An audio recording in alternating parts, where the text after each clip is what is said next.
Well, howdy there, Internet people. It's Belle again. So today, we're going to talk about Trump beating Schumer, misreading the moment and the public, and questions. So, the government shutdown has been averted. 10 Democrats sided with Republicans on the key procedural vote. Republican Rand Paul voted against it.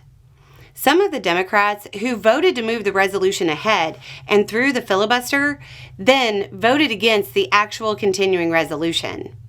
Undoubtedly, that was intended to help them in messaging later. That's likely to backfire.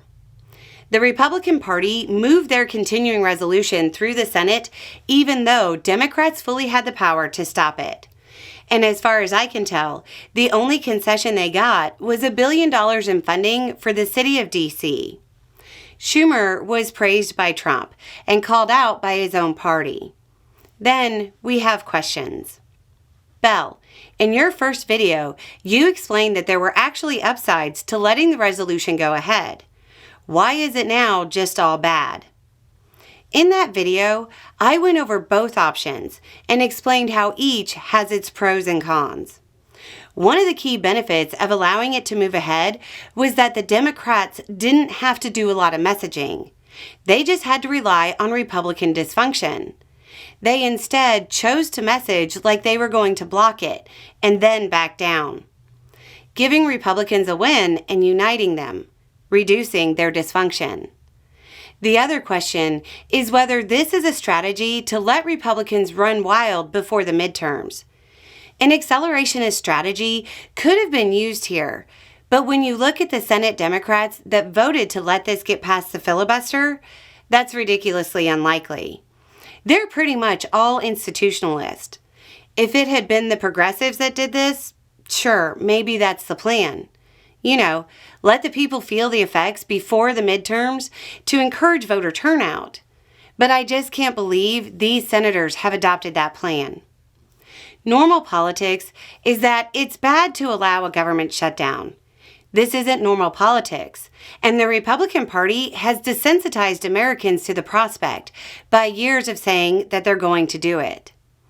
The Democratic Party's primary goal right now should be making sure they retake the majorities in Congress during the midterms.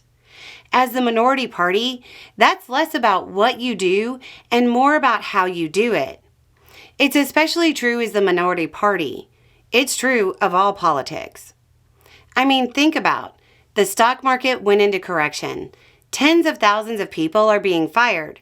Countries are isolating the U.S. economically. And recession indicators are flashing all over the place. And Trump actually has his base convinced the economy is succeeding and that they're all going to be rich. It's messaging. Trump can convince his base of things that are false because of good messaging. Democrats have a hard time convincing their base of things that are true because of bad messaging. Now, the Republican Party is moving on to the budget reconciliation. That's where the GOP will have to take away children's health care, gut Medicaid, and so on to meet its goals. The benefit of letting the continuing resolution go through was that it allowed more time before that happened. Therefore, let Republican divisions rise and might create a situation where those divisions cause Republicans to abandon some of their budget cuts. But because of the way Dems messaged, like they were going to fight and then failed to, Republicans are now unified in victory, and that advantage is gone. Remember, the Democratic Party does not have the filibuster advantage it had here when it comes to the budget reconciliation. They're going to have to pick off more than Rand Paul from the Republican side of the aisle. The livelihoods and health of millions of Americans are in the hands of Democrats when it comes to the budget reconciliation. The message they just sent to the American public isn't a good one.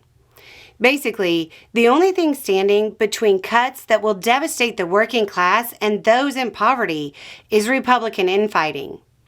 People have to count on Republicans being unable to agree with themselves because they don't need Democratic votes for the next part. Anyway, it's just a thought. Y'all have a good day.